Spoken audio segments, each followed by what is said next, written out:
I don't think you can see, but this works.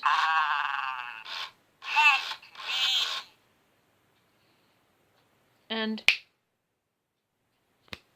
hey! Well, he can hear some loud noises.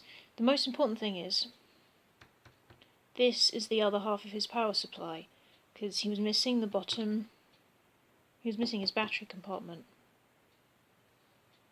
So, yeah. He's alive.